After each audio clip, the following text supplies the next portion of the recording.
स्वागत है सभी का। देखिए इस वीडियो में हम सीजी व्यापम द्वारा प्री डीएलएड के एंट्रेंस एग्जाम 2024 में पूछे गए रीजनिंग के 30 क्वेश्चन देखेंगे। सामान्य मानसिक योग्यता, जनरल मेंटल एलिजिबिलिटी।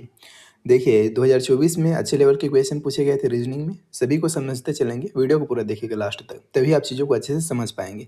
और डेफिनेटली यहाँ जो आप चीज़ें समझेंगे आपके एग्जाम में आपको हेल्प करेगा। पहला क्वेश्चन है यहाँ पे, दिए गए चित्र में त्रिभुजों की संख्या ज्ञात कीजिए। यहाँ पे डायग्राम दिया गया है, इसमें त्रिभुजों की संख्या पूछा गया है आपसे। तो देखिए सबसे पहले छोटे त्रिभुज गिनते हैं। यहाँ पे ये हो गया एक, और ये हो गया दूसरा, और ये हो गया तीसरा। ठीक है, और उसके बाद इसी में ये हो गया चौथा, और यहाँ से लेकर यहाँ तक ये हो गया पाँचवा, और उसके अलावा एक ये हो गया 6 त्रिभुज। ठीक है, तो देखिए इतना में कितना त्रिभुज बना, 6 बना। तो एग्जैक्ट ऐसे ही इतना में भी 6 होगा, है ना। और उसके अलावा यहाँ पे भी इतना में 6 बनेगा, और लास्ट में इस वाले सेक्शन में भी कितना बनेगा, 6 बनेगा।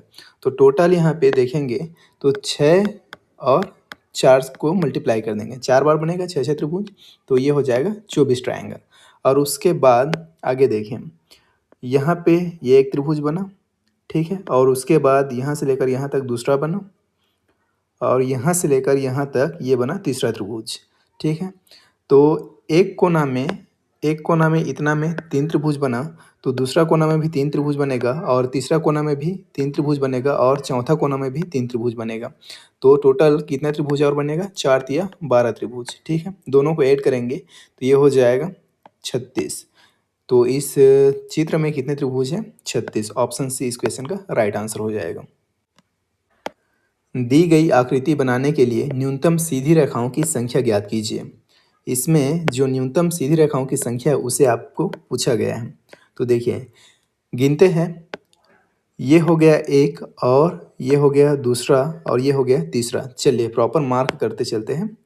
ये हो गया एक, और ये दूसरा हो गया, और ये तीसरा हो गया, और ये हो गया चौथा। ठीक है, और उसके बाद ये हो गया पाँचवा, और यहाँ से लेकर यहाँ तक हो गया छठवा, और ये हो गया 7, ये हो गया 8, और ये हो गया 9, और ये हो गया 10। उसके बाद ये 11, ये 12, और यहाँ से लेकर यहाँ तक 13, और यहाँ से लेकर यहाँ तक 14। टोटल कितने सीधे रेखाएं हैं, तो 14। ऑप्शन बी सही हो जाएगा। एक पासे को 1 से 6 तक विभिन्न तरीकों से क्रमांकित किया जाता है, जिसमें एक अंक 2, 4 और 6 के आसन है। तो निम्नलिखित में से कौन सा कथन आवश्यक रूप से सत्य है। 2 6 के विपरीत है, 1 3 के आसन है, 3 5 के आसन है, 3 5 के विपरीत है। तो देखिए इसमें बचा कौन सा था, तो 3 5 के आसन है। ऑप्शन सी सही हो जाएगा।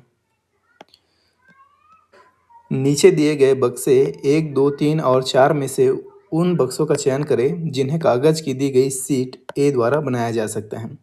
ये कागज का शीट दिया गया है, और इससे कौन कौन सा बक्सा यहाँ पे बनाया जा सकता है उसे आपको चुनना है। तो इसमें जब आप बनाएंगे तो आप यहाँ से क्या क्या बना सकते हैं, आप तो ये पहला बना सकते हैं, और तीसरा बना सकते हैं, और चौथा बना सकते हैं। ये जो दूसरा है इसे आप नहीं बना सकते। तो राइट आंसर क्या हो जाएगा, 1 3 4। ऑप्शन बी इसका सही उत्तर हो जाएगा। लुप्त संख्या ज्ञात कीजिए। देखिए यहाँ पे क्या आएगा ये आपको बताना है। तो 31 से ये संख्या बना है, वैसे ही 3 से यहाँ पे जो भी आएगा वो बनेगा। तो देखिए ये कैसे बना है, ये जो संख्या है 31 से कैसे बना है उसे समझिए। तो सिंपल यहाँ पे क्या किया गया है, 31 का क्या किया गया है, वर्ग किया गया है। वर्ग जब आप इसका करेंगे तो आएगा 9 8 0 31 और 6 1 आ जाएगा। उसके बाद जो वर्ग करने पर आया उसी में 31 को घटा दिया गया है। अब इसमें आप 31 को क्या करेंगे, माइनस करेंगे। जब माइनस करेंगे तो कौन सा संख्या आएगा, ये वाला संख्या आएगा। यहाँ पर क्या आ जाएगा, 9 8 0 0 0 और 3 0, ये आ गया। तो वैसे ही आगे हमें क्या करना है, 3 का स्क्वायर करना है। 3 का स्क्वायर करेंगे तो क्या आएगा, 3 तिया 9 हो जाएगा। उसके बाद इसमें 3 को घटा देना है, घटाएंगे तो क्या आ जाएगा, 6 आ जाएगा। राइट आंसर क्या है, ऑप्शन ए 6। ठीक है। CLRTB ये जो अल्फ़ाबेट है, निम्नलिखित 4 में से 3 एक निश्चित तरीके से समान है और इसलिए एक समूह बनाते हैं। वह कौन सा है जो समूह से संबंधित नहीं है। जो समूह से संबंधित नहीं है उसे आपको बताना है। तो पहला है यहाँ पे देखिए LBT। LBT, अब यहाँ पे देखिए L है और उसके बाद BT, एक छूटा है। उसके बाद अगला है IJF, तो यहाँ पे है देखिए आई, उसके बाद जे एफ, एक छूटा है यहाँ पे। उसके बाद अगला है पी आई डी। तो यहाँ पे देखिए पी आई डी है लेकिन बीच में कुछ छूटा हुआ नहीं है, ये डिफरेंट लग रहा है। अगला है बी एम एस। तो यहाँ पे देखिए ये है बी, उसके बाद एम एस और बीच में एक छूटा हुआ है। तो ये तीनों एल बी टी, आई जे एफ और बी एम एस ये क्या है, समान है, और जो डिफरेंट है वो कौन सा है, तो P I D. Option C सही हो जाएगा। तीसरा क्या है, डिफरेंट है। 6 सदस्यों ए बी सी डी ई और एफ के एक परिवार में ए और बी एक विवाहित जोड़े हैं। ए और बी क्या है, तो ए और बी एक विवाहित जोड़े हैं, ठीक है। ए एक पुरुष है, ए जब पुरुष है तो ये क्या हो जाएगा, महिला हो जाएगा, ठीक है। और ये कैसे जोड़े हैं, तो ये विवाहित जोड़े हैं। उसके बाद आगे है डी सी का एकलौता पुत्र है, जो मतलब सी ए का भाई है, सी ए का भाई है, ठीक है, तो ये प्लस में रहेगा। और डी सी का पुत्र है, इकलौता पुत्र है, तो ये आ जाएगा डी इसका पुत्र है, तो ये भी प्लस हो जाएगा। और उसके बाद आगे है ई डी की बहन है। डी की बहन कौन है, तो ई, ये हो जाएगा माइनस। बी एफ की बहू है जिसके पति की मृत्यु हो चुकी है, तो बी एफ की बहू है, तो यहाँ पे एफ ऊपर में आ जाएगा और बी नीचे आएगा। फिर सवाल है ई सी से किस प्रकार संबंधित है। यहाँ पे है ई और ई डी की बहन है, मतलब डी और ई आपस में भाई बहन हैं। और डी के पिता कौन है, सी। जब सी डी के पिता है तो ई के भी पिता होंगे, मतलब ई सी की पुत्री हुई, है ना, तो बेटी। ऑप्शन बी इसका सही आंसर हो जाएगा। इस श्रृंखला को देखिए, यहाँ पे श्रृंखला है 664, 332, 340, 170 और उसके बाद ब्लैंक प्लेस है यहाँ पे और 89। सवाल है आगे, लुप्त संख्या ज्ञात कीजिए। कहने का मतलब ये है कि यहाँ पे क्या आएगा ये आपको बताना है। तो श्रृंखला को समझिए, ये बना कैसे है। अगर आप 332 का डबल करेंगे तो क्या हो जाएगा, 664 हो जाएगा। 170 का डबल करेंगे तो क्या हो जाएगा, 340 हो जाएगा। वैसे ही 89 का डबल करेंगे तो क्या होता है, 178 होता है, ठीक है। 178 ऑप्शन में है, मतलब ऑप्शन डी ही इसका सही उत्तर है। श्रृंखला में लुप्त संख्या ज्ञात कीजिए। श्रृंखला है 4, 18, ब्लैंक, उसके बाद 100, फिर 180, 294, 448। अब देखिए ये बना कैसे है उसे समझिए। जब आप 2 का क्यूब करके 2 का स्क्वायर करके माइनस करेंगे आपस में तो क्या आएगा, 4 आएगा। चलिए करके देखते हैं क्या किया गया है। 2 का क्यूब माइनस 2 का स्क्वायर, आगे सॉल्व करेंगे तो क्या हो जाएगा, ये हो जाएगा 2 दूनी 4 और 4 दूनी 8 हो जाएगा, और ये हो जाएगा 2 दूनी 4। माइनस करेंगे तो क्या आएगा, 4 आएगा, जो कि यहाँ पे आया है। आगे 3 का क्यूब करेंगे और 3 का स्क्वायर करके घटा देंगे, तो यहाँ पे 3 का क्यूब क्या होता है, 3 तिया 9, 9 तिया 27 हो जाएगा, और 3 तिया 9। 27 में 9 को माइनस करेंगे तो क्या आ जाएगा, 18 आ जाएगा, जो कि यहाँ पे आया है। अगला स्टेप में क्या करेंगे, जो कि हमारा राइट आंसर होने वाला है, चलिए उसको सॉल्व करते हैं। 4 का क्यूब करके 4 का स्क्वायर करके माइनस करेंगे। 4 का क्यूब माइनस 4 का स्क्वायर, तो 4 चौक 16, 16 चौक क्या होता है, 64 होता है। उसके बाद माइनस करेंगे 4 चौक 16। जब आप 64 में 16 माइनस करेंगे तो क्या आएगा, तब आएगा यहाँ पे 48। क्या आएगा, 48। तो यहाँ पे क्या आ जाएगा, क्वेश्चन मार्क की जगह में 48, जो कि ऑप्शन ए में दिया है। ऑप्शन ए इसका सही आंसर हो जाएगा। आप आगे 5 का, 6 का, 7 का, 8 का करके देख सकते हैं, यही सब संख्या आएगा, ठीक है। श्रृंखला में लुप्त पद ज्ञात कीजिए। यहाँ पे ELFA, GLHA, ILJA, blank, MLNA दिया गया है। तो यहाँ पे अगर आप देखेंगे इसको ध्यान से तो सभी में एल और ए, एल और ए, एल और ए, एल और ए कॉमन है, मतलब सभी में दूसरे और चौथे स्थान पर क्या है, एल और ए है। तो यहाँ पे हम लिख लेते हैं 1, 2, 3 और 4, ये 4 स्थान हुआ। तो यहाँ पे एल है और यहाँ पे क्या है, ए है। उसके बाद देखिए यहाँ पे EF, उसके बाद GH, उसके बाद IJ, तो आगे क्या आएगा, K और L आएगा। आगे क्या आएगा, K आएगा और L आएगा। उसके बाद MN, तो ये बना क्या, KLLA, जो कि ऑप्शन बी में है, KLLA। ऑप्शन बी इसका सही आंसर हो जाएगा। प्रतीकों के अनुक्रम को ध्यान से देखिए और सही पैटर्न का चयन करें जो क्वेश्चन मार्क को प्रतिस्थापित करेगा, मतलब यहाँ पे जो आएगा उसे आपको बताना है। तो अगर आप इस आकृति के पैटर्न को ध्यान से समझेंगे तो देखिए ये एक लाइन से मिलकर बना है, ये 2 लाइन से मिलकर बना है, और ये 3 लाइन से मिलकर बना है, और जो अगला आकृति है ये 4 लाइन से मिलकर बना है, और ये वाला आकृति 5 लाइन से मिलकर बना है, ठीक है। और उसके बाद यहाँ से कम होना स्टार्ट हो गया है। ये वाला आकृति 4 लाइन से मिलकर बना है, और उसके बाद अगला आकृति 3 लाइन से मिलकर बना है। तो आगे जो भी आएगा वो 2 लाइन से मिलकर बना होगा। 2 लाइन से मिलकर बना हुआ आकृति देखिए ऑप्शन बी में यहाँ पे दिख रहा है और ऑप्शन डी में दिख रहा है, ठीक है। बाकी ए और सी यहाँ से एलिमिनेट हो जाएंगे। उसके बाद 2 लाइन से मिलकर आकृति बनेगा, उसके बाद जो अगला आकृति होगा वो 1 लाइन से मिलकर बनेगा। तो इसमें अगला आकृति 4 लाइन से मिलकर बना है, ये गलत है। इसमें अगला आकृति 1 लाइन से मिलकर बना है, तो ऑप्शन डी इस क्वेश्चन का राइट आंसर हो जाएगा, ठीक है। यदि किसी संख्या के 1/4 का 1/3 15 है तो उस संख्या का 3/10वां हिस्सा है। सवाल को देखिए बनाते चलिए, समझ में आ जाएगा। क्या बोला गया है, यदि किसी संख्या के 1/4 का 1/3, हम मान लेते हैं संख्या क्या है x है, तो इसका 1/4, ये हो गया इसका 1/4। उसके बाद इसका 1/3, तो ये हो गया इसका 1/3, ठीक है। यहाँ पे मल्टीप्लाई है, क्या है 15 है ना। तो आगे इसे सॉल्व करेंगे तो क्या हो जाएगा, ये हो जाएगा x बटा ये हो जाएगा 12। उसके बाद इधर क्या है 15 है। अब इसे आगे सॉल्व करेंगे तो ये हो जाएगा x इक्वल टू 15 मल्टीप्लाई 12। जब मल्टीप्लाई करेंगे तो x इक्वल टू क्या आ जाएगा, यहाँ पे आ जाएगा 180। क्या आ जाएगा 180। अब आगे पूछा गया है तो उस संख्या का 3/10वां हिस्सा, किस संख्या का, ये जो संख्या आया उसका 3/10वां हिस्सा। तो आगे निकालते हैं इसका 3/10वां हिस्सा। ये हमने किया 180, उसके बाद 3/10वां हिस्सा, ऐसे निकलेगा, शून्य से शून्य कट जाएगा। आगे मल्टीप्लाई होगा तो क्या आएगा, 18 तिया कितना होता है 54 होता है, ठीक है। तो इस क्वेश्चन का राइट आंसर क्या हो जाएगा 54, ऑप्शन सी इसका सही उत्तर हो जाएगा।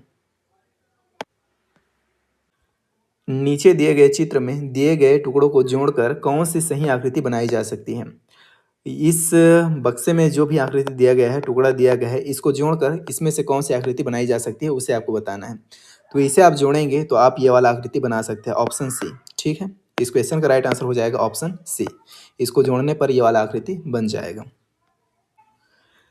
नीचे दिए गए चित्र में क्वेश्चन मार्क के स्थान पर कौन सा अक्षर होगा, यहाँ पे क्या आएगा ये आपको बताना है। तो देखिए इसमें कुछ नहीं किया गया है, इसमें क्या हुआ है, तो इसमें अपोजिट लेटर क्या किया गया है, अपोजिट लेटर को मतलब अपोजिट अल्फ़ाबेट को लिखा गया है, ठीक है। अपोजिट अल्फ़ाबेट, अपोजिट अल्फ़ाबेट के लिए आप क्या करेंगे, सिंपल यहाँ पे ABCD लिख देंगे। चलिए लिखते हैं, ठीक है। इस प्रकार से हमने अल्फ़ाबेट लिख लिया। अब इसके अपोजिट अगर आप देखेंगे तो एल के अपोजिट क्या है, ओ है। एल के अपोजिट क्या है, एल के अपोजिट है यहाँ पे ओ, तो एल के अपोजिट यहाँ पे क्या आ जाएगा, ओ आ जाएगा। मतलब ऑप्शन डी इस क्वेश्चन का राइट आंसर हो जाएगा, ठीक है। यदि a बटा B whole square x minus 1 equal to B बटा A whole square x minus 3 है तो x का मान क्या होगा। देखिए बेहद ईजी है, सॉल्व करते हैं। पहले जैसे दिया है वैसे ही लिख लेते हैं। यहाँ पे क्या दिया है, तो यहाँ पे दिया है a बटा B whole square x minus 1 equal to B बटा ए, इसका होल स्क्वायर क्या दिया है, तो एक्स माइनस 3 दिया है। इधर a बटा बी है तो इधर भी a बटा बी कर लेते हैं। देखिए a बटा बी होल स्क्वायर क्या है, एक्स माइनस 1 है। आगे इसको a बटा बी करेंगे तो क्या होगा, a बटा बी होल स्क्वायर माइनस हो जाएगा एक्स माइनस 3, ये आ जाएगा ब्रैकेट में। उसके बाद आगे इसे सॉल्व करेंगे तो कैसा होगा, a बटा बी इक्वल है, तो आगे ये सॉल्व होगा x minus 1 equal to minus का एक्स से गुणा होगा तो ये हो जाएगा माइनस एक्स। उसके बाद माइनस का माइनस से गुणा होगा तो ये हो जाएगा प्लस, और ये 3, ठीक है। उसके बाद ये माइनस एक्स इधर आएगा तो ये क्या हो जाएगा 2x हो जाएगा। उसके बाद माइनस 1 इधर जाएगा तो ये प्लस में हो जाएगा, तो इधर क्या हो जाएगा 4 हो जाएगा। तो x बराबर क्या हो जाएगा, 2 एकम और 2 दूनी, x बराबर क्या हो जाएगा 2। तो इस क्वेश्चन का राइट आंसर क्या है, ऑप्शन सी 2। एक बर्तन तरल से भरा है जिसमें 3 भाग पानी और 5 भाग सिरप है। मिश्रण का कितना भाग निकाल कर उसके स्थान पर पानी डालना चाहिए ताकि मिश्रण आधा पानी और आधा सिरप बन जाए। सवाल क्या है, 3 भाग पानी है और 5 भाग सिरप है। मिश्रण का कितना भाग निकालेंगे और पानी डालेंगे कि जो मिश्रण है वो आधा पानी और आधा सिरप बन जाए। तो देखिए जो 3 भाग पानी है उसको हम क्या मान लेते हैं, 300 लीटर मान लेते हैं। 3 भाग पानी इसको हम मान लेते हैं 300 लीटर। और जो 5 भाग सिरप है उसको क्या मान लेते हैं, उसको मान लेते हैं हम लोग 500 लीटर, ठीक है। आगे बोला गया है कि कितना भाग निकालेंगे और कितना भाग पानी डालेंगे कि मिश्रण आधा पानी और आधा सिरप बन जाएगा। तो चलिए देखते हैं, 3 भाग का हम लोग क्या निकालते हैं, 1/5 मतलब 300 का 1/5 क्या होगा, ये हो जाएगा 5 छक्के 30, 60 हो जाएगा। और उसके बाद 500 का 1/5, 500 का 1/5 ये हो जाएगा 5 छः 5, तो ये हो जाएगा 100। ठीक है, अब यहाँ पे देखिए हमने 300 का जब 60 निकाला तो कितना बचा, यहाँ पे बचा 240, मतलब पानी कितना बचा 240 लीटर। और 5 भाग का जो 5 भाग मिश्रण था, सिरप था, उसका हमने 1/5 भाग निकाला तो 100 निकला। तो 100 निकला तो यहाँ पे कितना बचा 400 लीटर। क्लियर है। अब यहाँ पे 400 लीटर बचा है और टोटल यहाँ पे जोड़ेंगे तो 5 3 8, टोटल कितना हो रहा है, चलिए मैं यहाँ पे टोटल को लिख देता हूँ। टोटल कितना लीटर हो रहा है, टोटल हो रहा है 800 लीटर। तो एक चीज़ समझिए, हमें आधा पानी और आधा सिरप चाहिए। तो सिरप कितना बचा है 400 लीटर जो कि आधा है। अब हमें चाहिए 400 लीटर पानी। ठीक है, तो आधा पानी और आधा सिरप हो जाएगा। अब यहाँ पे समझिए एक चीज़, जब हमने मिश्रण निकाला वो कितना निकला है, तो यहाँ पे 60 निकला और यहाँ पे 100 निकला। दोनों को जोड़ेंगे तो कितना हो जाएगा, 60 और 100 जोड़ेंगे तो ये हो जाएगा 160। ठीक है, तो देखिए पानी कितना बचा है 240 लीटर, यहाँ पे देखिए 240 लीटर बचा है। ठीक है, अब हमने मिश्रण कितना निकाला है 60 लीटर और 100 लीटर, मतलब टोटल 160 लीटर। तो 160 को 240 से ऐड करेंगे तो क्या आ जाएगा, तो आ जाएगा 400। मतलब 160 लीटर पानी डालेंगे तो मिश्रण क्या बन जाएगा, आधा पानी और आधा सिरप बन जाएगा। ठीक है, 400 लीटर ये पानी हो गया और 400 लीटर सिरप पहले से बचा था। तो इस क्वेश्चन का राइट आंसर क्या हो जाएगा, 1/5। ऑप्शन बी इस क्वेश्चन का सही आंसर हो जाएगा। क्लियर है, समझ में आया। चलिए आगे बढ़ते हैं, देखते हैं अगला क्वेश्चन। सवाल है यहाँ पे, प्रत्येक 3 वर्ष के अंतराल पर पैदा हुए 5 बच्चों की आयु का योग 50 वर्ष है। सबसे छोटे बच्चे की उम्र क्या है। तो देखिए सवाल क्या बोला गया है कि 3 वर्ष के अंतराल में, तो हम मान लेते हैं पहला बच्चा x है और दूसरा बच्चा है x+3, तीसरा बच्चा है x+6, चौथा बच्चा है x+9। कितना बच्चा हो गया, गिनते हैं, ये 1 हो गया, 2 हो गया, 3 हो गया, 4 हो गया। अगला जो बच्चा है क्या हो जाएगा, x+12। ठीक है, इनके आयु का योग कितना है, तो आयु का योग है 50 वर्ष। ठीक है, चलिए इसको सॉल्व करते हैं। इधर सॉल्व करेंगे तो x 2 3 4 5, टोटल कितना है 5x हो जाएगा, प्लस ये 3 है और 6 3 9 हो जाएगा, 9 दूनी 18, 18 में 12 जोड़ेंगे तो 30 हो जाएगा, ये हो गया 30, इक्वल टू कितना है 50 50। ठीक है, अब ये है 5x, 30 को उधर ले जाएंगे तो 50 में क्या हो जाएगा 30 माइनस हो जाएगा, तो 5x इक्वल टू क्या आ जाएगा 20 आ जाएगा। 5 से 20 को काटेंगे तो 4 बार में जाएगा, तो x बराबर क्या आ जाएगा 4 आ जाएगा। तो x इसमें सबसे छोटा बच्चा है, इसी का उम्र हमसे पूछा गया है, तो इसका उम्र कितना है 4 वर्ष। ठीक है, 4 ईयर। राइट आंसर हो जाएगा ऑप्शन ए। क्लियर है, बेहद इजी क्वेश्चन। नीचे दी गई जानकारी से सोनिया की वर्तमान आयु निर्धारित करने के लिए, सोनिया की वर्तमान आयु दीपक की वर्तमान आयु की 5 गुना है। दूसरा है 5 वर्ष पहले उसकी आयु उस समय दीपक की आयु की 25 गुना थी। निम्नलिखित में से कौन सा विकल्प सही है। उत्तर देने के लिए केवल एक पर्याप्त है जबकि केवल 2 पर्याप्त नहीं है। बी है केवल 2 पर्याप्त है जबकि केवल एक उत्तर देने के लिए पर्याप्त नहीं है। सी है 1 और 2 दोनों उत्तर देने के लिए पर्याप्त नहीं है। ऑप्शन डी है 1 और 2 दोनों उत्तर देने के लिए आवश्यक है। तो इसमें राइट आंसर है ऑप्शन डी, 1 और 2 दोनों उत्तर देने के लिए क्या है, आवश्यक है। यहाँ कृत्रिम भाषा से अनुवादित कुछ शब्द दिए गए हैं। इसका अर्थ क्या है, ये है पीच कोबलर, और इसका अर्थ है पीच जूस, इसका अर्थ है एप्पल जेली। किस शब्द का अर्थ एप्पल जूस हो सकता है। तो देखिए इसको समझिए आराम से, बेहद इजी क्वेश्चन है। यहाँ पे मालगा और यहाँ पे मालगा दोनों इक्वल हैं, और इसमें कौन सा इक्वल है, तो इसमें पीच इक्वल है। देखिए इसमें पीच क्या है, इक्वल है, तो मालगा का मतलब क्या हो जाएगा, पीच हो जाएगा। और जो डिफरेंट है, अब इसमें डिफरेंट कौन सा है, तो पहले वाले में देखिए अपर और दूसरे में पोर्ट, तो इस अपर का मतलब क्या हो जाएगा, कोबलर हो जाएगा, और पोर्ट का मतलब क्या हो जाएगा, जूस हो जाएगा। अगला है मोगा ग्रोप। अब यहाँ पे देखिए इसका अर्थ दिया गया है एप्पल जेली, तो इसमें पहले वाले का मतलब इतने का अर्थ क्या होगा, तो एप्पल होगा, ग्रोप का अर्थ क्या होगा, जेली होगा। और हमसे क्या पूछा गया है, किस शब्द का अर्थ एप्पल जूस हो सकता है। तो एप्पल के लिए मोग्गा आएगा, ठीक है। एप्पल के लिए क्या आएगा, तो एप्पल के लिए मोग्गा आएगा यहाँ से। उसके बाद जूस, जूस के लिए मैंने बताया है क्या, पोर्ट, तो क्या आएगा, पोर्ट आएगा, ठीक है। मोग्गा पोर्ट किस में दिख रहा है, ऑप्शन ए में दिख रहा है। ऑप्शन ए इस क्वेश्चन का राइट आंसर हो जाएगा। ऐसा क्वेश्चन बेहद आसान होता है, बस आराम से सॉल्व करना होता है। क्लियर है।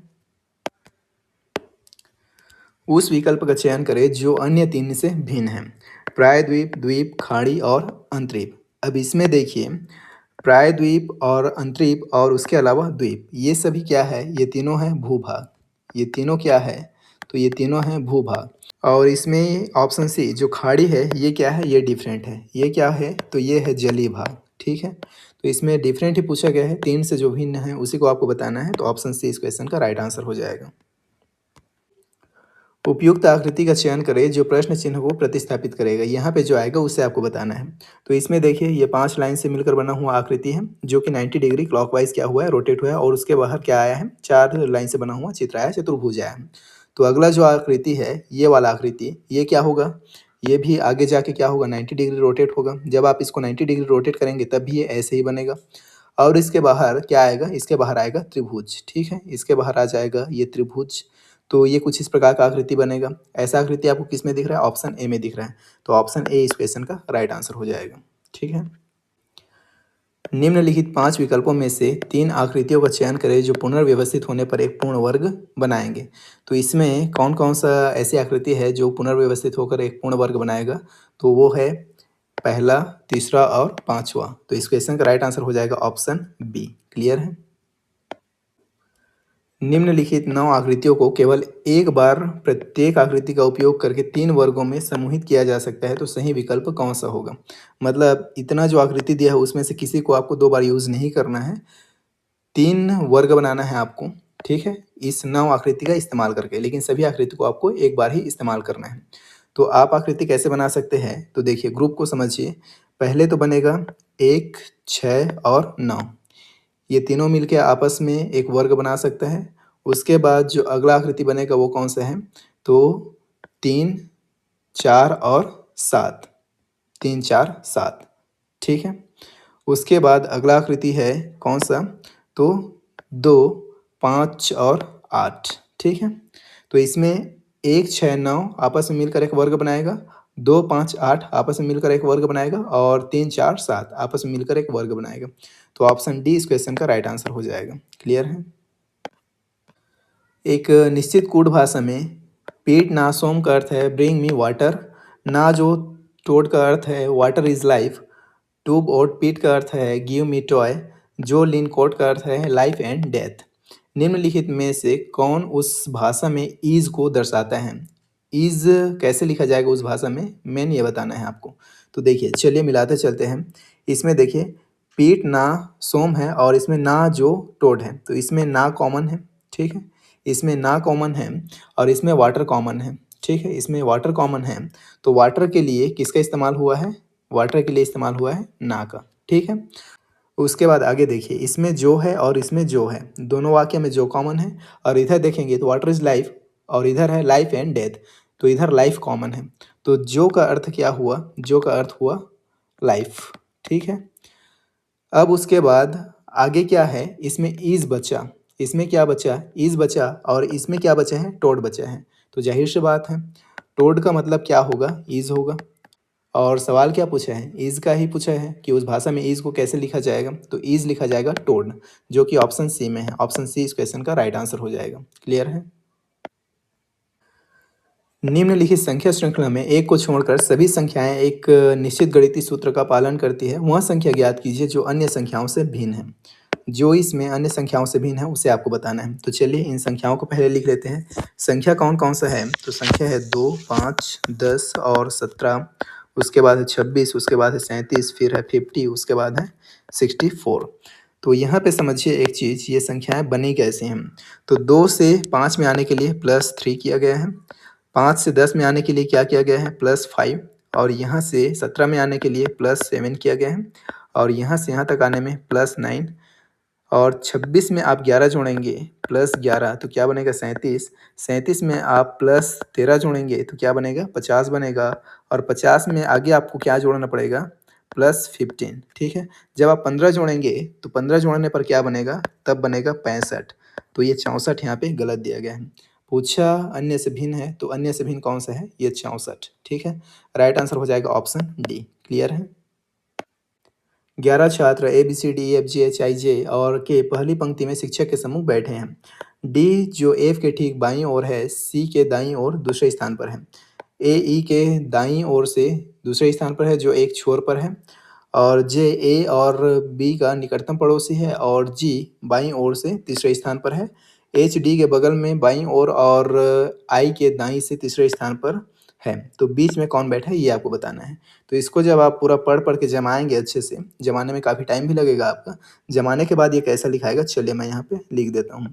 इधर आ जाएगा ई, उसके बाद आ जाएगा के, उसके बाद ए, फिर आ जाएगा जे, उसके बाद बी और फिर आई, उसके बाद यहाँ पे आएगा जी और सी, उसके बाद एच, उसके बाद डी और यहाँ पे एफ।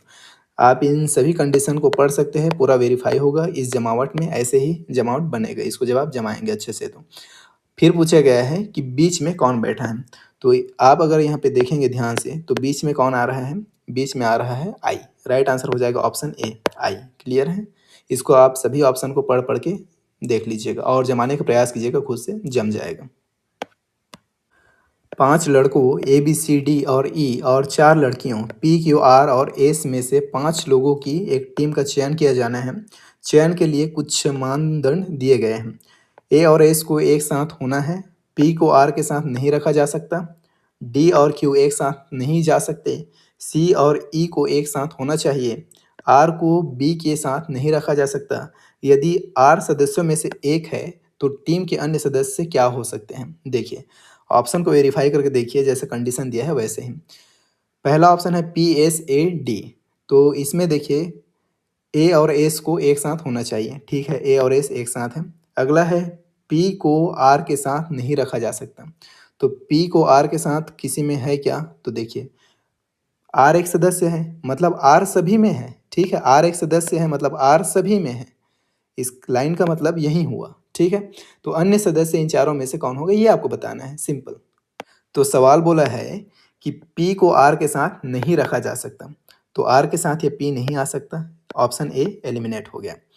डी और क्यू एक साथ नहीं जा सकते, क्यू और डी एक साथ नहीं जा सकते, ये ऑप्शन भी एलिमिनेट हो गया।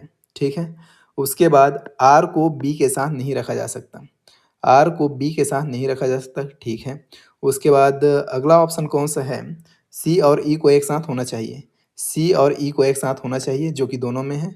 और कौन सा कंडीशन बच गया, ए और एस को एक साथ होना चाहिए, ए और एस एक साथ होना चाहिए, तो ए और एस इसमें नहीं है, ये भी एलिमिनेट हो गया। ऑप्शन डी इस क्वेश्चन का राइट आंसर है। ठीक है, उस आकृति की पहचान कीजिए जिसमें नीचे दी गई आकृति छिपी हुई है। ये वाला जो आकृति है इनमें से कौन सा आकृति है जिसमें वो छिपा हुआ है, उसे आपको चुनना है। तो अगर आप ध्यान से देखेंगे तो वो एकदम अच्छे से दिख रहा है, किसमें छुपा हुआ है, इसमें ऑप्शन डी में। एज इट इज़ ऐसा ही आकृति आपको यहाँ पे देखने को मिल जाएगा, ऑप्शन डी इसका सही उत्तर हो जाएगा। ठीक है, उसके बाद अगला क्वेश्चन है मैथमेटिकल ऑपरेशन पे। यदि x का अर्थ जोड़ना और भाग का अर्थ है घटाना, प्लस का अर्थ गुणा और माइनस का अर्थ क्या है, भाग है, तो इस समीकरण का अर्थ है। देखिए सॉल्व करते हैं। क्या बोला गया है, गुणा का अर्थ है जोड़ना। ठीक है, तो यहाँ पे आ जाएगा प्लस। भाग का अर्थ क्या है, घटाना, तो यहाँ पे आ जाएगा माइनस। प्लस का अर्थ है गुणा, तो यहाँ पे आ जाएगा गुणा, और माइनस का अर्थ क्या है, भाग है, तो यहाँ पे आ जाएगा भाग। चलिए समीकरण को लिखते हैं अच्छे से और सॉल्व करते हैं। ये हो जाएगा 20 प्लस 8, उसके बाद माइनस 8 हो जाएगा और भागित ये हो जाएगा 4 और गुणा 2 हो जाएगा। बोर्ड मास का नियम अप्लाई करेंगे तो पहले डिवाइड होगा, डिवाइड करेंगे तो क्या होगा, 4 से 8 दो बार में जाएगा। नया समीकरण क्या बना, 20 प्लस 8 माइनस ये दो बार में गया तो 2, उसके बाद ये क्या है इंटू 2। आगे क्या करेंगे, मल्टीप्लाई करेंगे, मल्टीप्लाई करेंगे तो ये आपस में मल्टीप्लाई होगा। क्या बनेगा नया समीकरण, 20 प्लस 8 माइनस 4 हो जाएगा। आगे इन दोनों को ऐड करेंगे तो ये क्या हो जाएगा, 28 हो जाएगा, उसके बाद माइनस 4। आगे इसको सॉल्व करेंगे तो 28 में 4 जाएगा तो क्या आएगा, 24 मतलब ऑप्शन सी 24 इस क्वेश्चन का राइट आंसर है। ठीक है, चलिए आगे इस क्लास का लास्ट क्वेश्चन देखते हैं जो कि ये रहा। अक्षरों को पुनर्व्यवस्थित करके एक सार्थक शब्द बनाते हुए उस एक शब्द का चयन करें जो अन्य 3 से भिन्न हो। सवाल का मतलब क्या हुआ, आपको ये जो अक्षर दिया गया है, अल्फ़ाबेट दिया गया है, उसको पुनर्व्यवस्थित करके एक सार्थक शब्द बनाना है और फिर जो 3 से भिन्न होगा एक शब्द उसे आपको चुनना है। तो चलिए पहले इसका सार्थक शब्द बनाते हैं। इस अल्फ़ाबेट से क्या बनेगा, तो इससे बनेगा विंटर। ठीक है, चलिए मैं छोटे अक्षर में ही लिख दिया रहता हूँ। ठीक है, विंटर। इससे बनेगा क्लाउड। क्या बनेगा, क्लाउड बनेगा। इससे क्या बनेगा, इससे बनेगा स्प्रिंग। उसके बाद इससे बनेगा समर। ठीक है, अब यहाँ पे देखिए, यहाँ पे विंटर, स्प्रिंग और समर ये तीनों क्या है, सीज़न है। ये तीनों क्या है, ऋतु है, सीज़न है। और इसमें जो डिफरेंट है वो कौन सा है, क्लाउड। और पूछा ही डिफरेंट है तो राइट आंसर हो जाएगा ऑप्शन बी। ठीक है, तो इस तरह से इस वीडियो में हमने सीजी व्यापम के प्री डिएलएड एंट्रेंस एग्जाम 2024 में पूछे गए रीजनिंग के 30 क्वेश्चन देखे एंड डेफिनेटली आपको सभी क्वेश्चन अच्छे से समझ में आया होगा। वीडियो पसंद भी आया होगा, पसंद आए तो लाइक कीजिएगा और आगे आने वाले वीडियोस को देखने के लिए चैनल को सब्सक्राइब करके चैनल से जुड़ जाएंगे। और ये जो पीडीएफ है एज इट इज़ मार्क किया हुआ लिखा हुआ आपको टेलीग्राम में भेज दिया जाएगा। टेलीग्राम का लिंक आपको वीडियो के डिस्क्रिप्शन में मिल जाएगा, वहाँ से आप टेलीग्राम ज्वाइन करके इस पीडीएफ को डाउनलोड कर सकते हैं जो आपकी रिवीजन में काम आएगा। बाकी वीडियो देखने के लिए आप सभी का धन्यवाद। हम आपसे मिलते हैं नेक्स्ट वीडियो में। Till then take care and bye.